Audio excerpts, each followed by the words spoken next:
Yeah, perfect. Yeah, can't go wrong there. That's all I asked for right there. Right. All right, let's see here. It's thinking about it. There we go. I think I got notifications saying that it's being live streamed, so Gotcha. yeah, cool. Well, there we go. Yep, we are up and running on that one. So I will get all the other things going and we'll kick this thing off. All right. That sounds fan. All right. Well, welcome back, everyone, to another Fall Obsession podcast episode. My name is Sam, hosting you guys, and my guest this week is Jenn Yarbrough. Welcome to Fall Obsession Podcast. Hey y'all. I am happy to be here, and as Sam's name implies, I am fall obsessed. I love it. Yeah, I love it when our guests are fall obsessed. It always makes for an awesome time. But um you have a pretty impressive resume, I would say. You're a land agent for the Midwest Land Group in Kansas. Correct. And I recently learned this in preparing for this episode, an international spear fishing world record holder. I'm gonna have Yeah. to ask about that later because I've Uh, never, I didn't even know that was a thing, I guess. NWTF Grand Slam achiever, published outdoor rider, in addition to, on top of all this, being an avid bow hunter and having a love for the outdoors. So, start us off, just give us an introduction on yourself and tell us a little bit about who you are. Great. Well, first of all, you make me sound really cool. That's my job. I have to do that. Don't feel like I'm that cool, but when you put it on paper like that, maybe I've done some cool things. I don't know. Well, like you said, I'm Jen. I grew up in the Southern Sierra Nevadas in California. Don't judge me. But actually did not grow up hunting at all. I think the most animals I had ever killed was with my truck, and it was probably like a squirrel, and I probably freaked out. But I grew up actually in the outdoor space in a totally different aspect. I was a snowboard instructor as well as I used to race dirt bikes. My life revolved around dirt bikes. I loved them. I still do, but I haven't rode in years. But yeah, so I went to San Diego State for a marketing degree, and I knew I didn't want to live in California after I graduated. I would have left straight out of high school, but I don't want to pay out of state tuition, so I was like, I'm Yeah. just finish college and I'm gonna scoot. Luckily, the Lord intervened and I got introduced to my now husband back in 2010. He was from Southern Missouri, and we sort of started dating on Skype, which I don't even know, is that a thing anymore? I Skype? don't think that's a thing. I think FaceTime and some of the other video chat apps have taken over the world at this point. I haven't I haven't heard anybody say Skype in a long time. Right. Yeah. So that was we because of the distance, that's just how we kind of dated for a little while. And then I ended up moving to Springfield, just outside Springfield, Missouri in 2010 after I graduated college. And he taught me how to hunt, he taught me how to spearfish, he taught me how to do all the things. And I like totally replaced dirt bikes and snowboarding with hunting. And I don't know how I could possibly fit everything that I love to do in, but it definitely got replaced with hunting and all the things outdoors. So Yeah. I just traded one passion for another, and I love it. I'm so grateful for it. But in 2020, we moved to Kansas, job opportunities and some other stuff. But that's how we got to Kansas, and actually found out I was pregnant during that time. So 2020 was a great year, if you know what I Busy year, yeah, for sure. mean. But yeah, that's a little bit about me. I can So elaborate on any of that if you'd Well, like. yeah, I want to dive in real quick too, because you just talked about how you had these outdoor passions with the snowboarding, the dirt bikes, and all that kind of stuff, and how you traded them for new outdoor passions when you got exposed to hunting and started getting involved in that. What was that initial introduction like for somebody? Because it sounds like this I call it a adult onset hunter. And it sounds like that was your experience. So what was that like for you the first time that you got to go hunting? Well, Honestly, I was afraid of guns, like so afraid. Um, it's just because I didn't understand them and I never was really around them. It wasn't like I was an anti-gun person. That just wasn't me. I just didn't know enough about them. All that I knew is that they were dangerous and people died a lot. Especially, I watched a lot of movies, right? So, people with gun wielding guns are usually either the hero or the villain, right? Either way, they're a dangerous thing, and that's kind of where my fear stemmed from. But Dusty took me under his wing, and like we did like some CCW classes.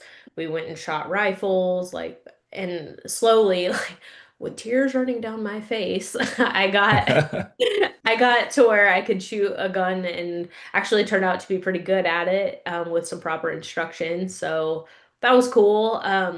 He was an avid bow hunter, so obviously I sat in the tree a lot with him while he was bow hunting, and he's like, "We're gonna get you a bow." The loud boom of the gun just doesn't seem to be your thing, and I mean, I will hunt with a rifle if I need to. I call it the equalizer because sometimes you just need to equalize the playing field there. Yeah, I'm not an equalizer. I'm bow only. Haven't gone back to the equalizing method. So I haven't shot a deer with a rifle since I guess it was the winter. I don't know. I've got a recovery video where I've got my son. He's not even one yet on my back when we're recovering him. So I that's think it's cool. probably just that. It was probably 21, 22 when last time I killed the deer with a gun. But as a new mom, I kind of, like I said, had to equalize the playing field there. Yeah, understandably so. Yeah, I don't know. That was my introduction to hunting, and his whole family hunted. I mean, it's a way of life in the Midwest, right? Absolutely. So I just kind of wanted to learn everything that there was to learn about being a Midwesterner, and that involves wearing camo just about everywhere and hunting whatever you can eat. So Yeah, that was my intro. that's awesome. Very cool. So where did the passion for archery specifically kind of come from? Because I know, like you said, you equalize sometimes, but you do bow hunt as well. So where did Yeah. that begin? So, like I said, I sat in the tree a lot with, well, he was my boyfriend at the time, Dusty. He loved bow hunting, and I saw him take a couple of animals with a bow, and the more I learned about hunting, the more I realized it's not about killing. And, I think all of us know that to be true now, but I'm trying to like remove myself from now and put myself back, what was that, Right. 15 years ago? Like I realized or I was learning that it wasn't about killing, it was about hunting. Well, you don't get much more primitive hunting than with the stick and string, right? I mean, I do use a compound bow. I'm not using a trad bow, but I loved the idea of like the sneaking up and the scent control and getting close and learning your deer and I mean, you almost have a relationship with them, you know what I mean? So like I don't know, just bow hunting just fit me better than gun hunting does. And I just grew a love for it. And here I No, am still doing it, and I love I it so I much. completely understand. I went bow only in 2000. It was after the 2013 season is when I went bow only, and I did both bow and rifle for a stint there. Um, but yeah, it was actually, and I've told this story for our listeners are probably like, oh, here we go again. But I've told this story on the show before on how I shot still my biggest whitetail to date with a rifle, and it was one of those hunts where I got out there real quick, kind of last minute, just sat on a ridge in blue jeans, and ended up shooting this whitetail that I'd never seen before, but he was a monster buck, huge 8 point, and I was tickled to death. But I was like, man, that was so easy. I didn't have any history with this deer and everything. He just showed up and I shot him at 150 yards. Mm. So after that, I wanted that uh, more kind of close knit, up close and personal feel to hunting and everything with that. Or I later on got into like long range shooting with my bow and everything. So that was a whole nother animal for like hunting out west and that kind of stuff, as far as being able to take animals with a bow or prepared to take animals with a bow at long range. So I definitely understand the want to get up close and personal. That's me as well. So Yeah. Yeah.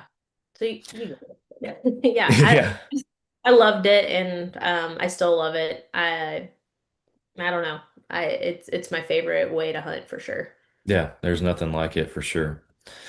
I do wanna throw it out there. Just I didn't say at the beginning, but for our listeners that are tuning in, we are live on YouTube with this episode. If you have questions that you would like to shoot Jen's way, or just general questions on the show, feel free to hit us up in the chat section on YouTube. We're monitoring that, or I am at least.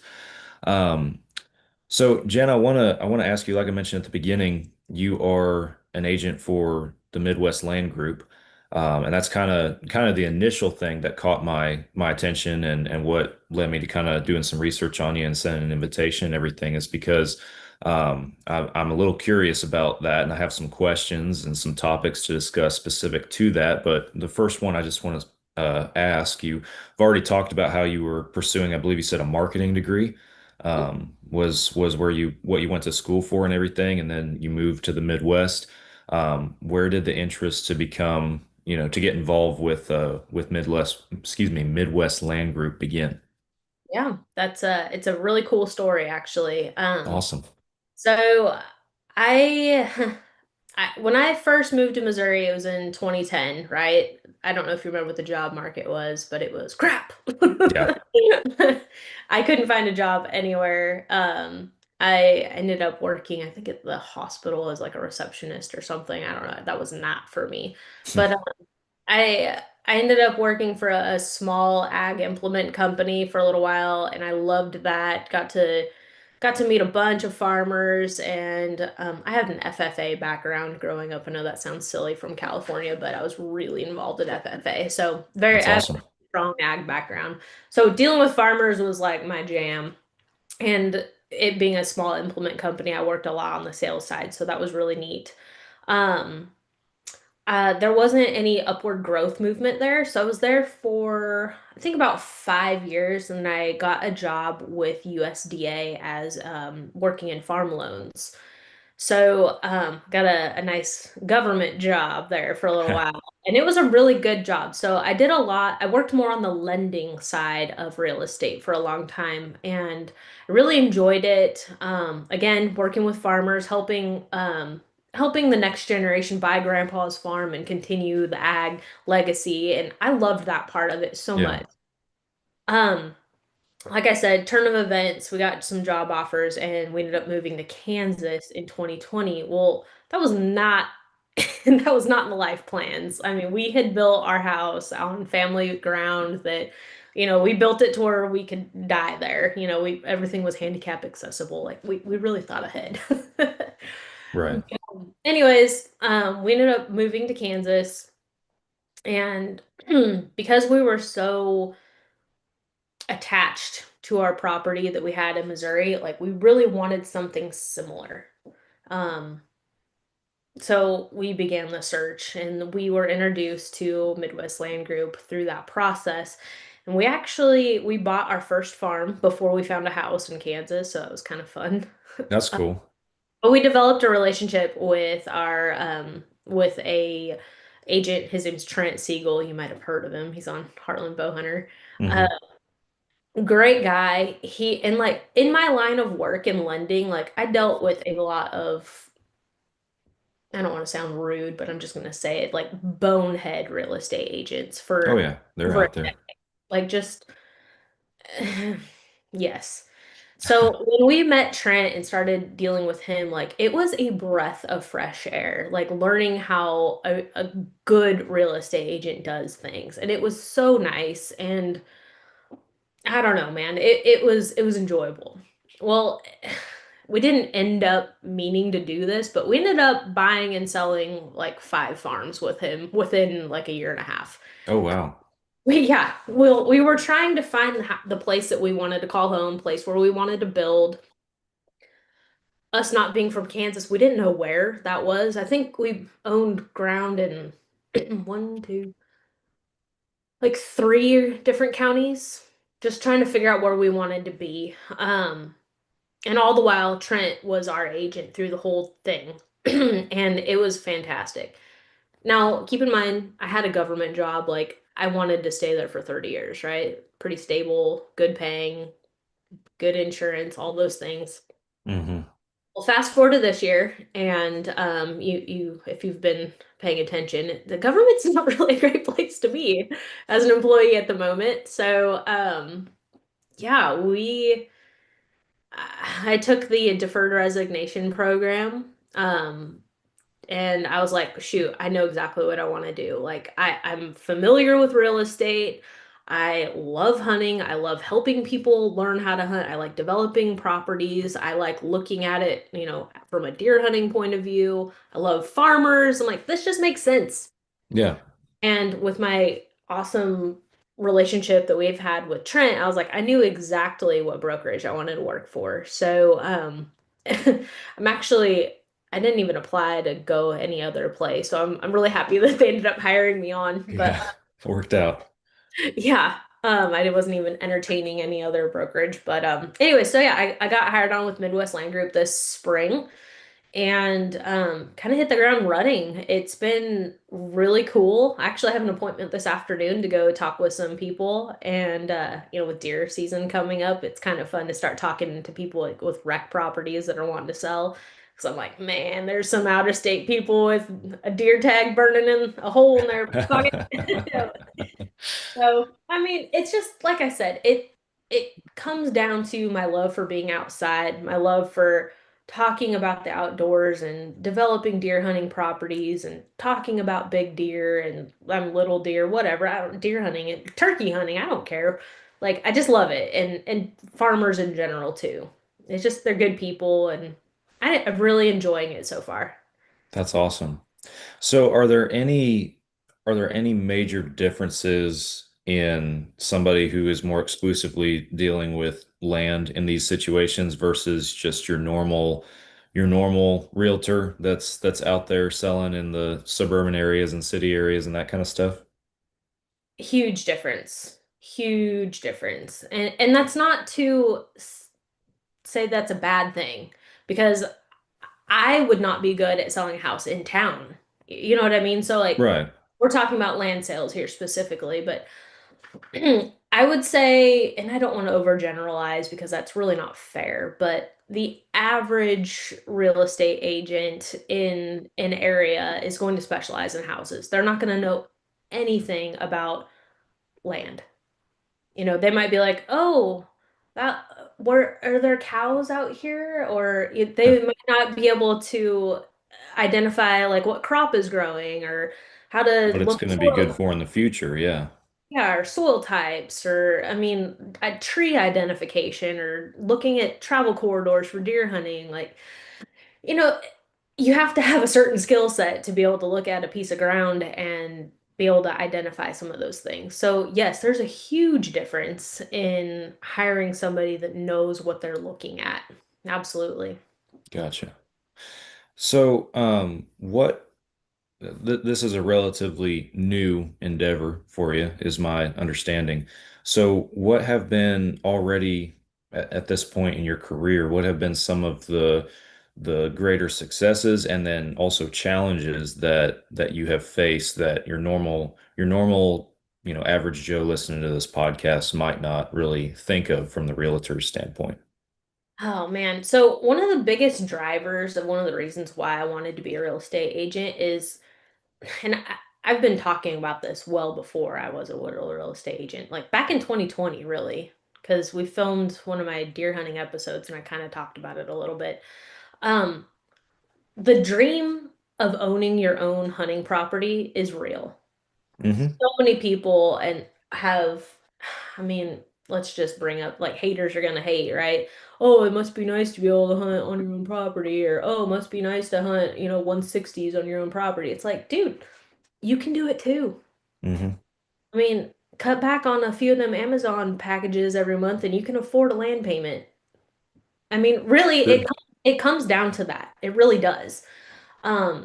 There's lots of ways to go about acquiring land. There really is. Like, through the FSA office, through out here it's Frontier Farm Credit. Like there's lots and lots of lending options. And word on the street, as some interest rates might be going down next month. I mean, the stock market went bananas last week when they announced that, so that's a good thing. Yeah. But I know a lot of people right now are freaked out by interest rates, and they are high, but if you look back historically, they are not high at all.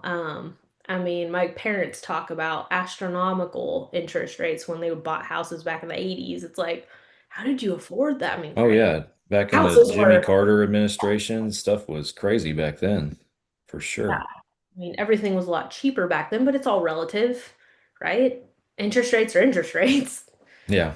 But I don't know. Like I said, the dream of land ownership is a lot more attainable than people realize. Um, and like I said, it really comes down to just buckling down on your budget just a little bit. If it's something you're truly dreaming about, you can make it happen. You really can. Yeah. Yeah. So, and on that note, I'll expand on that because that was a point that I was gonna discuss in greater detail was the attainability of that land. Because like you just said, for so many people, it's a dream. We've had this conversation on this show before, in reference to just, the quote unquote dream hunts, right? You can keep dreaming about this big hunt out of state somewhere off of, after this super crazy animal or whatever, but are you actually putting anything toward executing it and making it happen, right? And I look at this as the same way. But where does somebody start? Like if they're listening to this podcast, they're like, okay, maybe it is more attainable than I'm thinking about or than I realize. Where should they start from there, in your opinion? Well, I would say, um, what's your hunting goals? Hmm. I think everybody would agree that Kansas and Iowa are kind of the oh my gosh deer hunting meccas, right? Um, but what's the availability getting a tag? Are you a resident? Are you a non-resident? Like a lot of those things kind of you should take into consideration. If you're a landowner, though, I mean, you can get a tag. Like I can't remember what the minimum acreage is, but is it 80? It might be 80. I forget, but you can have a tag just by being a landowner. And Yeah. you don't have to go through some of those hoops. So that's kind of cool. But what I would say, like the very basic is, do you like where you live? Do you want to hunt there? Do you want to travel to hunt? Or do you want to hunt somewhere close?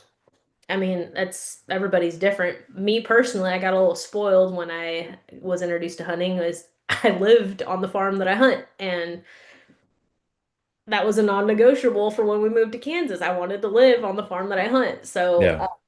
here we are. I love that. Of course, once you attain one goal, you always strive for better, right? One day, Dusty and I would like to own more acreage and something with elk on them. We've had elk on our farm here. We've had a handful of trail camera pictures, but the herd has moved. But I don't know. I think it'd be so cool to kill an elk on your property in Kansas. That'd be awesome. So let me ask about that because that Yeah. is far from anything probably anybody thinks of when they think of Kansas hunting. The elk is probably one of the last animals on their mind. And for me, I'm from Texas. So when I think of Kansas, I'm automatically the first thing that comes to mind is all like the hunting shows that you watch on online or on the outdoor channel where you see fields and creek beds and tree lines in between fields and more of that kind of environment, right? You don't think of mountainous terrain or anything. So where are the elk in Kansas and what's it like to kill an elk in Kansas? What do you have to do to accomplish that? Well, I've never killed one, so I can't tell you what that's like. But so basically, Fort Riley, which is just west of Manhattan, it's a big army base out here. They have a resident herd there.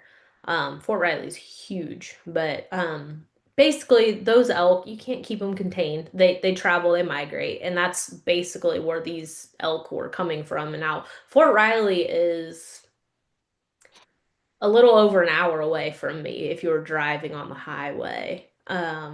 but they're in the area. I mean, it's there's been sightings all over the place. It would boggle your mind how far they have strayed from Fort Riley. And of course, they keep multiplying, so like that's good news for us. But you never know when you're gonna see one, get one on camera, and Hmm. if you do have one on camera, you can go get an over-the-counter tag for it. Okay, that was going to be my next question is what is it like to actually kill one and I say kill one. I'm talking more like the licensing, like what Yes. you have to, is it a draw, is it, OTC, but you just said it's OTC, so Well, as interesting. a, I think it's only residents that can do that. I could be, Okay, but that would make sense.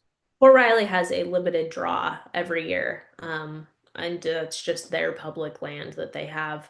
I applied for it once, but we didn't get drawn, and then I get too busy hunting the deer on my property that I just like I don't know. I just haven't put in for it again. I should, but I haven't. Well, there's a sense of pride and ownership too, and investment that comes with, hunting your own deer in that sense. I don't live on the property that we hunt here in Texas, but we have our own large piece of property that is ours to hunt. And yeah, so I would just as soon hunt out there than go somewhere else to shoot somebody else's deer. So And that's Dusty, and keep in mind, all of this goes back for everything Dusty's taught me. So like he's got a biology background, so he's very scientific when it comes to like plants and all the things. But why did I say that? Why did I even bring that up? Um, I guess deer hunting for him is just it's deeper than just surface level, I guess is why I brought that up. So hmm. he grew up watching, like Bill Winke Yeah, and some of the greats like that. And Bill's known for hunting one deer. And that's kind of where we have gone with our hunting is we will pick out a deer, we'll target it, and that is the only deer that we'll shoot unless some freak comes out that doesn't live on us. right. As they do during the rut, you never know what's going to show up.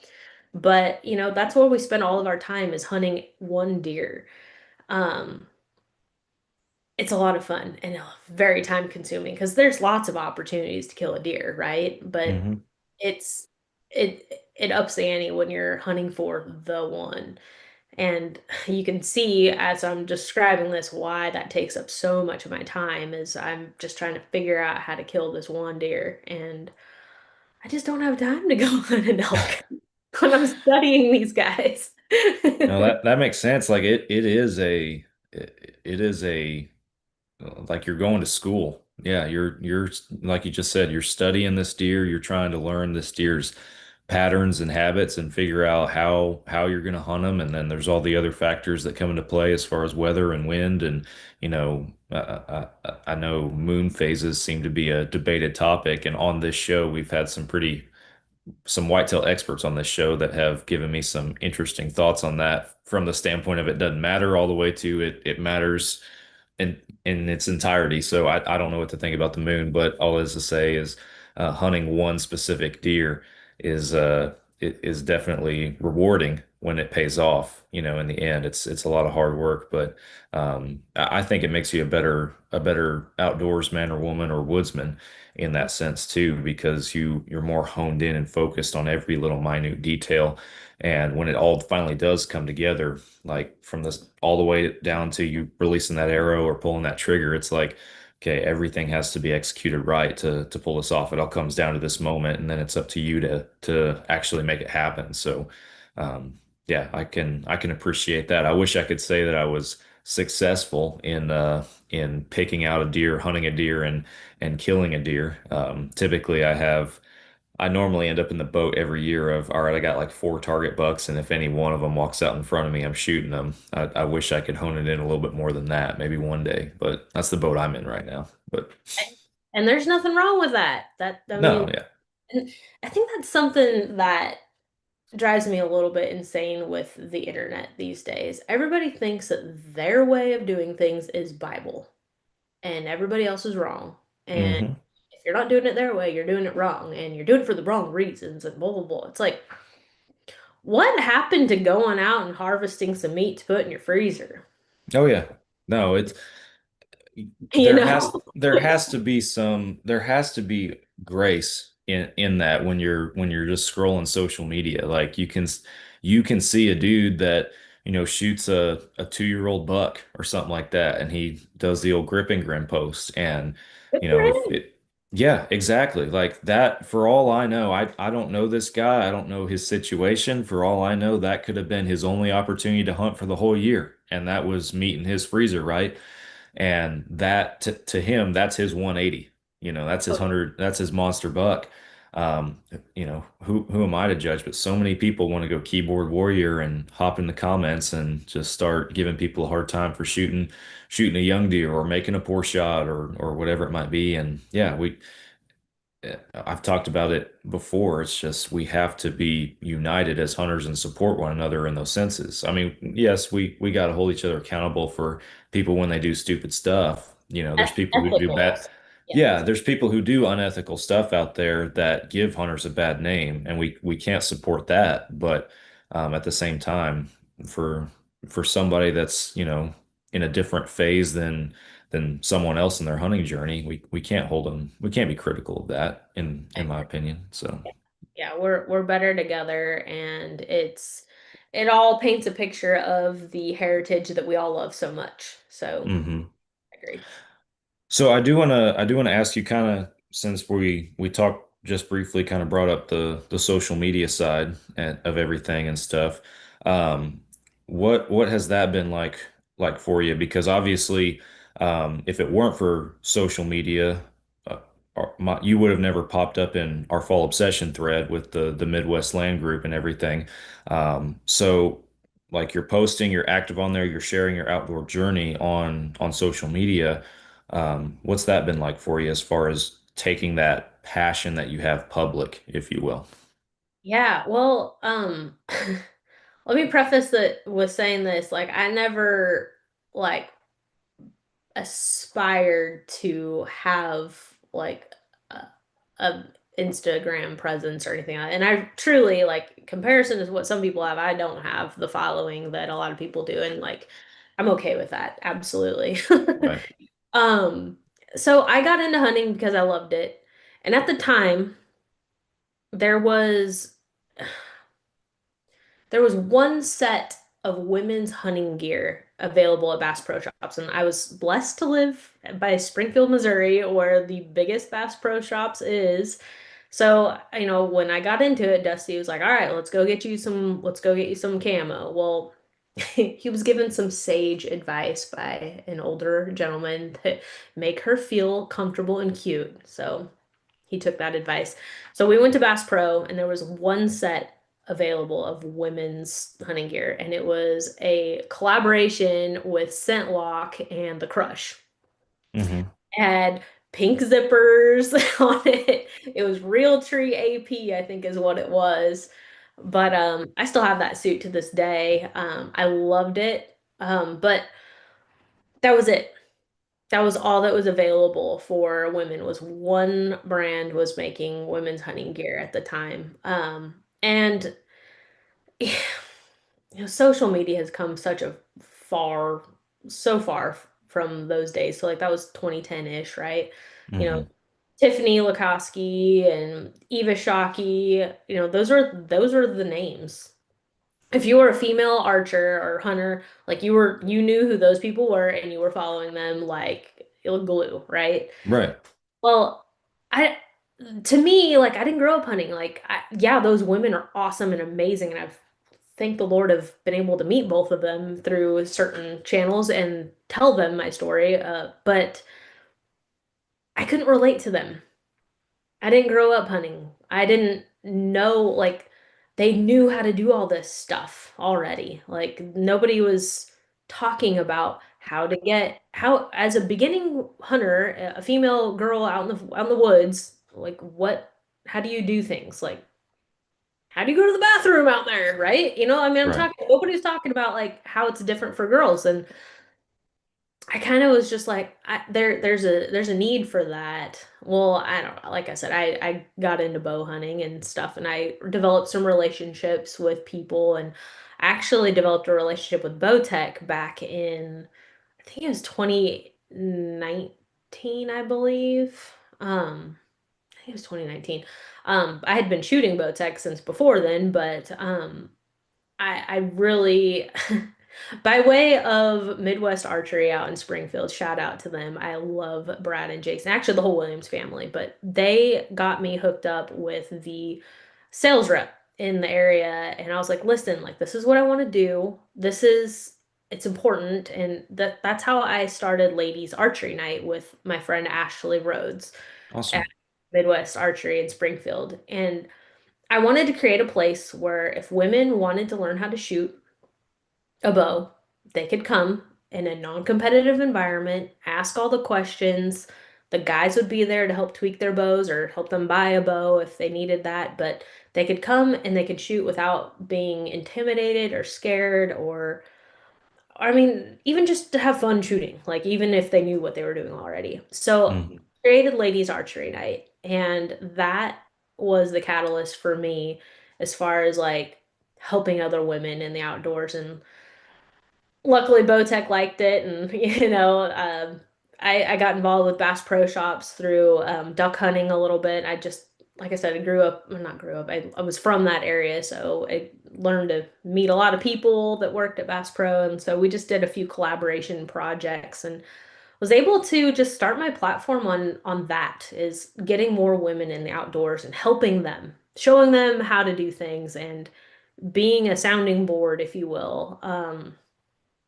I've been able to be in the a little bit of research and development for some of the she gear, which is Bass Pro's female line. Hmm. That's been kind of cool to just develop new products for girls. I really enjoy doing that because I feel like that's super meaningful work. But that's kind of where my social media went. For a little while there, I was into spearfishing, till I moved to Kansas. But um, spearfishing helped grow my social media quite a bit, actually. I was one of the only at the time females spearfishing in freshwater. You know, typically it's a saltwater thing. Hmm. And so it was basically Dusty and I were free diving. So we had no tanks. We hold our breath. It's basically snorkeling, but like we'll dive down to, 40, 50 feet and shoot fish on a Wow. single breath of air. So pretty cool sport, but not a lot of people do it in freshwater. So him and I kind of grew a little bit of a following there. Donald Trump Jr. followed him on the internet, and then his dang Instagram got hacked, and he lost a bunch of really cool followers. But Oh man. spearfishing was definitely our jam, and it's like that was a big part of social media for me. But it kind of all comes like full circle. Like I will hunt anything that I can eat, right? And that in the summertime, like what do you do in the summertime? I mean, I will rod and reel fish, but like I'd rather put on a mask and dive down and shoot a fish in the face. You know what I mean? Like that's just so much more enjoyable to me. But Oh, I don't know. So that just helps buy the time to get through summer and go into fall because, like I said, we're fall obsessed, right? there we go. It all revolves back to fall for sure. Yeah. So on the note of spearfishing, because I mentioned this at the beginning and I said I was gonna ask more about it. So you've talked, you kind of set the stage for the spearfishing a little bit. Um, but according to your bio on the Midwest Land Group page, you are the an international spearfishing world record holder. What world record do you hold? Okay, well, I at one point held five of them. I I set the I shot the very first striped bass, free diving striped bass in fresh water. Of course, they're also a saltwater fish too. You can Hmm. shoot striped bass or you can hunt striped bass out in the ocean, but to do it freshwater, well, I guess shouldn't say I'm the first person. I'm the first person that turned it in, right? Okay, I don't yeah. know if I'm the first person that ever did it, but so I set and broke that three different times. Wow. Yeah, so that was cool. Love hunting striped bass. They are so much fun. Let's see, my other ones was a buffalo, and then the other one was just a drum, freshwater. Okay. Yep. Wow. It's been a while since I've been out there, but yeah. So the rules are different for freshwater than it is for saltwater. For a freshwater fish to be a world record, it needs to be at least 5 pounds. The ocean fish are the minimum is 10. So that being said, excuse me, my first striper, I believe, was like I want to say it was like 11 pounds, maybe. But it went all the way up to 30. What was my biggest one? It was like 33 or something like that. So that was a big fish. Um, Wow. yeah. And then the buffalo and the drum were, I don't know, they were like sub 10, but whatever. It was a record. Yeah. But so I stopped chasing that when the International Underwater Spearfishing Association awarded a girl broke my striper record. And like, listen, records are meant to be broke, right? That is my Hmm. stance. I was not okay with this one particular stance because this girl shot this fish in like 5 foot of water up the Sacramento River, Hmm. California. That is a saltwater striper that has gone upstream to spawn. Hmm. That's not a freshwater striper. But there that criteria wasn't taken into consideration, I I guess. So. I argued with the board for a couple of months about that, and I don't know, they for whatever reason they were like, whatever, like no, she did it, and I was like, I'm not saying she didn't kill a fish. I'm not saying that at Hmm. all. I'm just saying it's not a freshwater fish. It Yeah. may have been in freshwater, but that was not a freshwater fish. I mean, I shot mine in Beaver Lake, Arkansas. That is not a saltwater fish at all. But anyway, so that kind of made it lose the luster that it once did. Yeah. Like, you know what? I'm not going to like to me it just lost all credibility right there. Hmm. I was like, I'm not interested in that anymore. And I still think it's a really cool thing. Like I love spearfishing. I think it's I mean, let's be honest, like I wasn't spearfishing for records. Like I spearfished walleye because I love to eat walleye and Hmm. No, striper. no, you were still passionate about the I don't want to say sport, but the actual the activity itself, like the act of hunting and what it meant. It was more the pomp and show of the world record that you're saying lost its credibility. So Yes, absolutely. Yeah. Yep. gotcha. I was like, well, I'm done chasing that then. Yeah. No, I can understand that. We never we never do this for the records. I assume there's people out there that probably do, but I know there is, but it should not be about the records. If the records are there to be had and you luck out into one, then that's great. I killed in 2018, I shot a pronghorn antelope. That was an absolute stud. My first antelope, shot him with a bow. I was excited about it. And it wasn't until after I got the mount back from the taxidermist and I posted a picture of it that a bunch of my buddies were like, "Did you have that thing scored?" And so I was like, no, really hadn't. So I did a rough tape on it and I ended up doing it 2 or 3 times to make sure that my numbers were right because he would be Pope and Young record book pronghorn. And again, that's not why I shot him, but I was like, man, that'd be pretty cool to have one in the record book. He ended up not being in the record book because he had a split in his cutter that I had repaired, and because of that, it's artificial technically by their definition and can't be entered. So I was like, oh, well, I mean, that's the caliber of goat he is. I know that. That's good enough for me. Like it's more than good enough for me. But you know, you don't go out there like, oh, I got to shoot a Pope and Young record book holder right here. So yeah, I understand that for sure. What is the so you talked earlier about how most people think of spearfishing or that kind of stuff. They're thinking of, the saltwater side of everything. I personally, I've never done it. I know nothing about it. You've probably told me more about it than I've known up till now. But What are some of the key differences that come to your mind in the saltwater versus the freshwater? And mainly I'm thinking like the videos that I've seen at least are in the saltwater are these big like crystal clear waters and you can see everything for, forever, it seems like. Is it that way in freshwater or is it more of a challenge? No. And that's one of the reasons why we don't do it out here in Kansas. The water out here is just muddy. There's just Hmm. so much ag and sediment, and the water is just, you can't even see your hand if you put it in the water. Like it's just not clear. Mm. Good fishing out here, but not sport fishing. Yeah, that makes it hard. But that's one of the reason why we like to spearfish in Arkansas specifically. Now, if you do decide to get into spearfishing, like you need to check your state's rules because not every state allows spearfishing of game fish. Mm. Most states allow you to spearfish like carp and, trash fish, just like bow fishing. But spearfishing for game fish, like I said, I like to shoot things that I'm gonna eat, right? Um, Arkansas allows that. So we spent a lot of time down at lakes in Arkansas where the water's super clear, which is great. But, you know, it really comes down to time of year. Like, has it rained? Is it windy? Are they letting water out of the dam?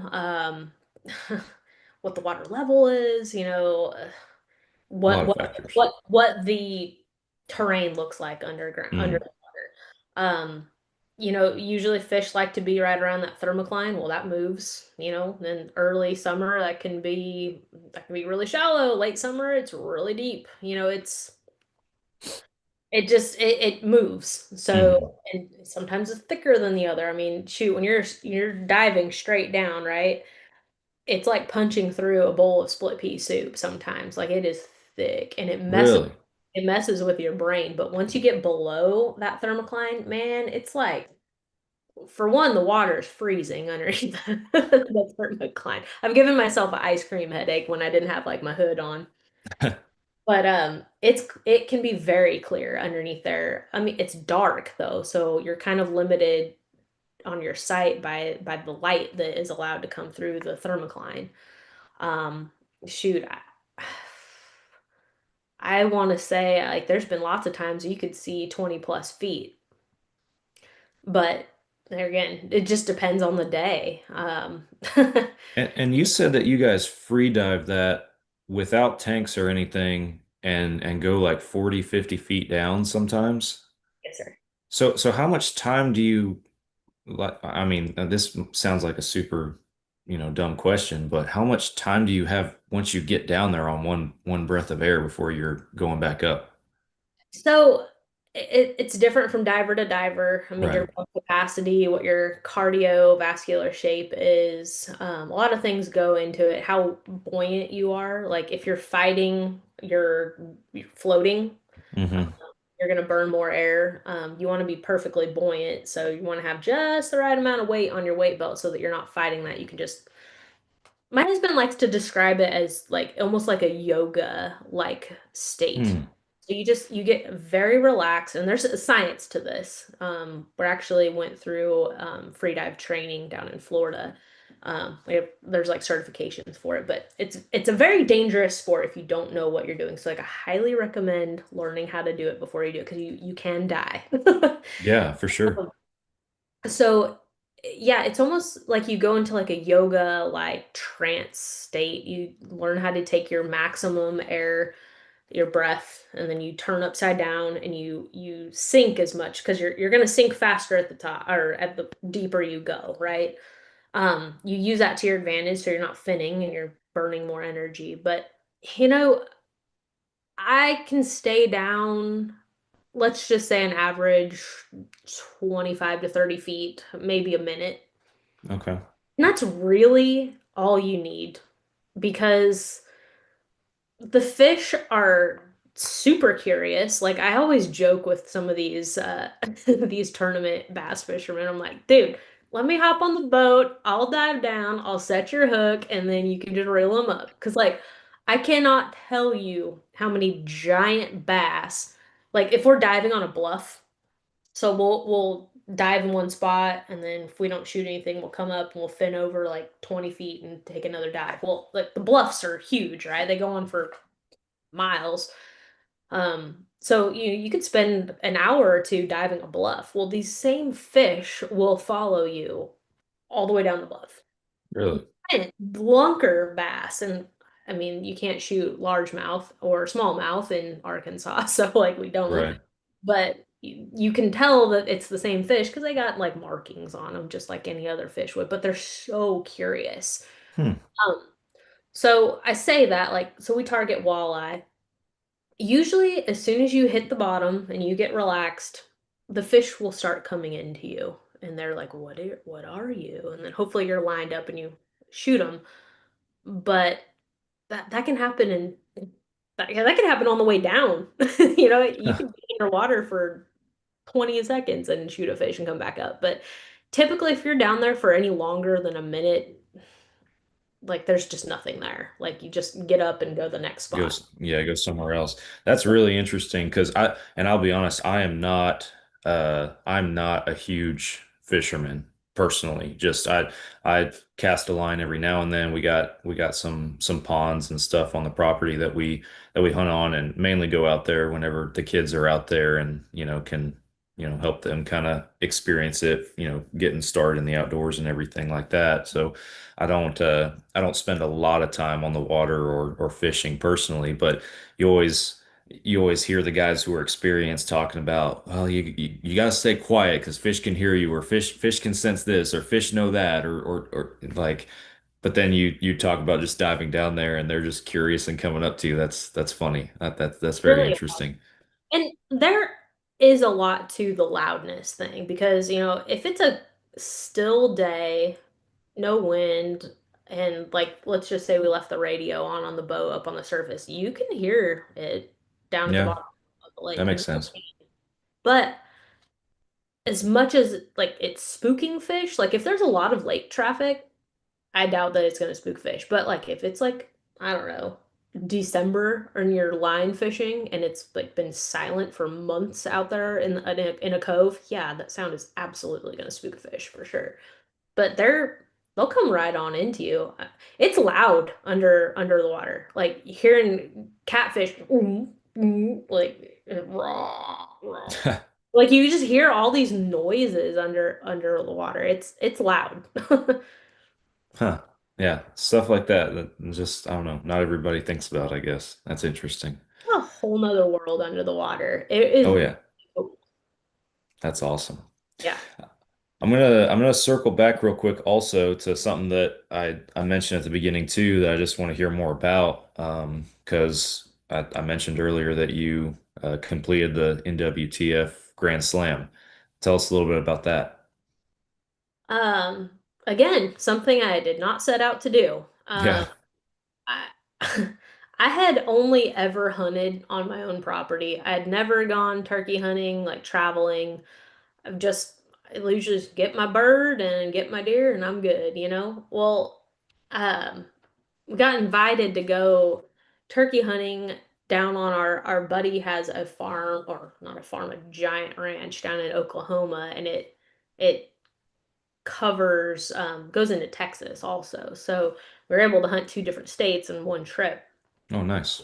Well, I there's nothing like turkey hunting Missouri, southern Missouri. It's just those giant eastern birds are something special. So I killed my Kansas bird, which where I live, there's hybrids. So you can definitely tell an Eastern versus a Rio, but I didn't count that in my slam because I was like, I don't know, whatever. But I ended up traveling to Missouri just to go back home and turkey hunt with some of my friends and got my Eastern, and then we went to our buddy's place in Oklahoma and ended up getting two Rios on that trip. So that was cool. I got Texas and Oklahoma, and we were hunting. I'm really good friends with Maggie Williams. I don't know if you know that, but she started out on. on doing her chasing 49 stuff. Well, she had gotten permission to hunt in Nebraska. And she's like, "Hey, like come on, like let's go up there together because we were all hunt deer or turkey hunting together." Uh, Hmm. and so we ended up going to Nebraska and got a Merriam's. And I was like, Nice. "I just need one more bird, guys. Like, how did that happen?" Well, we've got lots of friends in Florida, mainly from spearfishing. A ton of friends in Florida, but they have come up to our place back when we lived in Missouri and gone turkey hunting with us every year. So I was like, hey, I'm gonna cash in the old buddy offer and be like, hey, listen, remember all them times I took you turkey hunting? You want to take me turkey hunting? So Yeah. yeah, we actually I he helped me draw a special unit tag down in it was the Big Cypress Addition unit. So Big Cypress is a big public area, but if you go just east, yeah, east, there's the Addition unit and you have to have a special draw tag in order to turkey hunt that. But that is absolutely the furthest south that you can turkey hunt in Florida. And we were literally in the swamp. Hmm. It was insane. I don't, have you ever hunted Osceolas? No, I have not. Oh man. Your feet will be pruned if you're hunting in the swamp. And yeah, there was gators everywhere. It was nuts.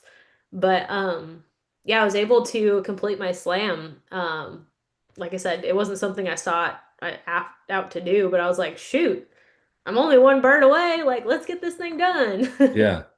It was fun. It was that was my first time ever hunting public for Oh, anything. wow. So that was interesting. Uh, Yeah. Hunting that's public and you got alligators swimming around you. yeah, that was a whole nother animal. I have a lot of respect for people who public land hunt. Oh, Absolutely. yeah. Yeah.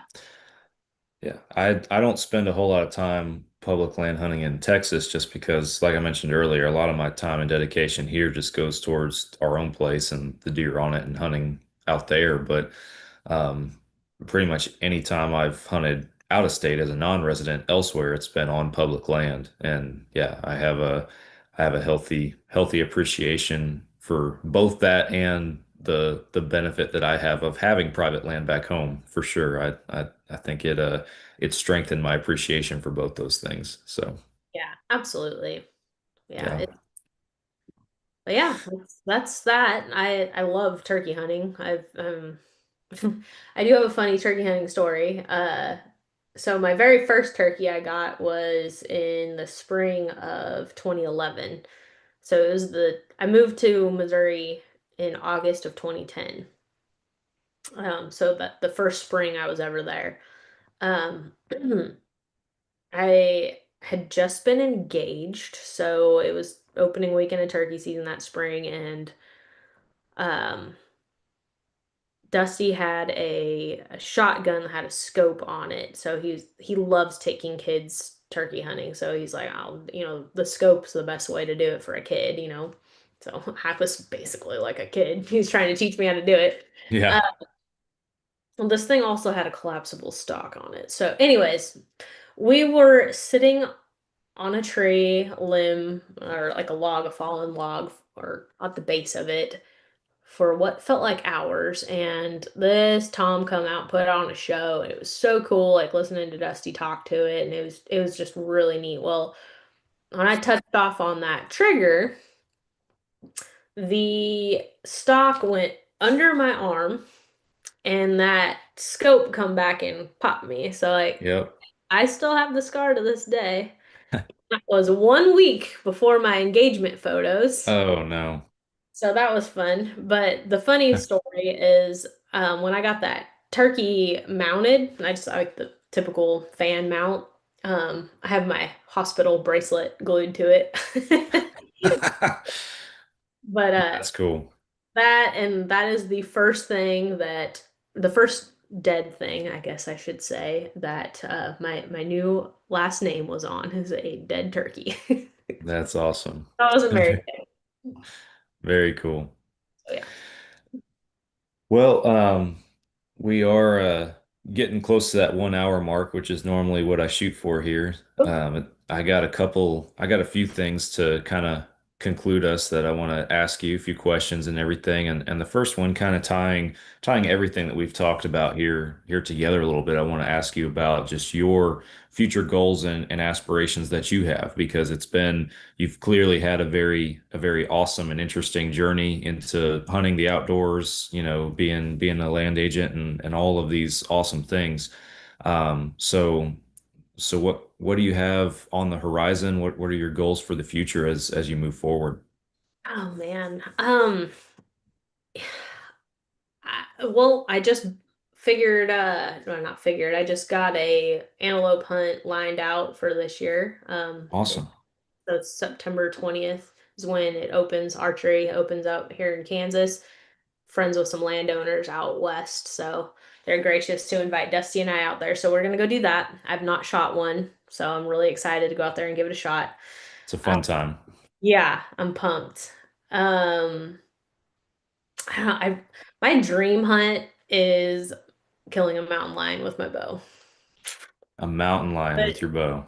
I know, like some people want to go to like I don't know, New Zealand and whatnot. I'm like, man, I want to kill a giant tomcat with my bow in the snow. Like, ugh. In the snow. So are you envisioning like hunting over a carcass, or using hounds, or what are your thoughts? Dogs, yeah. Dogs? I mean, Yeah. I want the full experience. Yeah. Yeah. That's my dream hunt. I feel like it's totally attainable. I just haven't done it yet. Yeah. Um, now Dusty and I would like to, we're not sure if this place that we live now is our forever home. We love it here. But I think the goal is to have something like a new property to develop and turn it into an awesome deer hunting property like we've done with this place. Maybe something that has elk on it a little bit more often. That'd be cool. Yeah. I don't know. We're always striving to better ourselves in one way or another. So that's probably the biggest thing is just trying to improve. Gotcha. Yeah. Very cool. That's all you can do. That's should be a goal for everyone. And I always like hearing people's dream hunts. That was actually a question I was going to ask, was your top of your bucket list hunts, because I ask everyone that comes on the show that, and I hear so many different answers. I hear about so many different awesome trips and opportunities. I'm pretty sure I've had somebody say they want to shoot a cat before, a big cat. I don't know if anybody has been as specific as that they want to do it with a bow. So that's pretty cool for sure. As a bow hunter, I appreciate that. Yeah. We'll see. Hopefully. I mean, Yeah. Do y'all have cats like up there in your neck of the woods, or I there's mean, been you always hear rumors and stories that there's one roaming around here or there, but I didn't know if that was a common thing in your area. it's getting to be more and more common out here. Yeah. We have seen sign of a mountain lion. I mean, with like a seat, we have a lot of red cedars around here, but like they've clearly scratched up and carcass up in the tree. So like Hmm. that's a mountain lion for sure. Um, but we've never actually seen one. But lots of people around us have, and they've got them on their trail cameras. So they're here. Gotcha. Just thankfully very elusive. Yeah. Yeah, for sure. I'd want to go to like New Mexico or Yeah. Oklahoma or something. Yeah. Yeah, I had a guy on the show. It was last year sometime, but actually, a guy that I know personally, a friend of mine, he went on a lion slash bear hunt with dogs in, I can't remember if it was Arizona or New Mexico, somewhere over there. But what led to me, he was after a bear. I think his dad shot with a firearm. He shot a lion, but he actually got charged by this bear that he ended up shooting on this hunt with dogs and everything. That's what led to him being on the show. But we talked a little bit about the cat side of that too, and it's definitely an adventure, it sounds like. So it'd be pretty cool. Heck yeah. Yep. Maybe one day. We'll see. Yeah, for sure. Well, a couple last questions for you. The first one, you already talked about the dream hunt, which was going to be one of my questions, but I want to ask you about what is your favorite hunting memory to date, and if you could tell us a little bit about that. Oh man. There's so many. Yeah. And like I truly think that like I don't know, like I don't want to discredit gun hunters, but like I feel like as a bow hunter, like you have a lot of heart into it. Like I said, you have it in a relationship with these deer, right? Hmm. The deer, it's probably going to be the deer I shot 2 seasons ago. We started letting our son name our deer that come up on the, I say our deer, they're not our deer. The deer that come up on our trail cameras, we Yeah. started name them. He's 4. So, somebody gave us that idea and it was brilliant because, everybody's got the same dang deer names, but have a small child name your deer. It'll change your life. But anyways, I was hunting a deer named Dad. A deer named Dad. Okay. Named Dad. And yeah, so I I ended up sticking him at, I think he was at 23 yards. It was a beautiful shot. He stepped right out of frame. Like I was self-filming, so I did not get the shot on camera. I got everything else of him coming in, but um doing that all by myself was pretty cool. Usually Dusty's sitting with me. I mean, obviously I hunt by myself. He doesn't pull the bow back for me. Like I do all that. Right. But so I was by myself when I did that. So that was really cool. But I think having my son there, like when we were processing him, because we do all that in our shop, that was probably one of the coolest things because he was just old enough, he was 3 at the time. He was just old enough to realize like, hey, that's dad, the deer, dad. Like I don't know, like you could see his wheels were turning, things were starting to click together and like why we do what we do, and then we got to eat him and like that's probably got to be one of my best memories is seeing my son just get into it and like Yeah. be involved with it a little bit because like I said, he knew that deer. So that Yeah. was probably, that's up there. I don't know, there's so many good memories, but that's a good one. Yeah. That's really cool. Anytime that the kids and the next generation are involved or starting to find that passion and that love, that's important for sure. That's awesome. Yeah, So. it was neat. Well, last question I have for you, and this one is more for your answer, that is more for our listeners. Oh, Um, Kind of circling back to a big meat of our conversation being, farmland, hunting land, and your involvement with that. Any advice in closing for anybody who is starting that journey of trying to purchase a farm or purchase hunting land, anything like that? Any advice for them? shoot. Give me a call. I'll talk to you. I not from a I could make money standpoint. Like, no, I want to help you. I want to answer your questions. If I if I can help somebody achieve their goals of land ownership, I feel like that is the best thing ever. Like, I don't even care about making money at that point. Like, it is so important to me to help people attain their goals. I mean, that doesn't have to be land ownership. That could be archery. That could be, I don't know, anything I can provide any value to. Like, give me a call, reach out. Like I said, I don't have a big enough following to where I don't see direct messages. Like, I will message you back. I will try and help you as best as I can. And if specifically land ownership, yeah, it's if you find something that you want me to take a look at. I mean, granted, land values they vary from area to area, even within the same state. So I'm not going to be able to help you much with that unless it's in Northeast Kansas. Um, but, as far as looking at a property, as far as figuring out if it's a good deer hunting property, I'll take a look at it. I'll see what I can't do to help you. Awesome. Or if I don't know, I will direct you to somebody who does. Awesome. Well, very much appreciate that, and I'm sure there's somebody out there who's listening who will as well. So, Yeah. tell everybody where they can find you. I'm most active on my Instagram. It's Jenn underscore Yarbrough underscore outdoors. YouTube, Jenn Yarbrough Outdoors. Facebook's just Jenn Yarbrough or Jennifer Yarbrough. I have a private and a public page, but you'll get me on either one. Um, I used to be on I'm still on TikTok, but I don't use it because I have too many dead things that videos that get taken down for violating community guidelines. So Yeah, I don't I go more very often.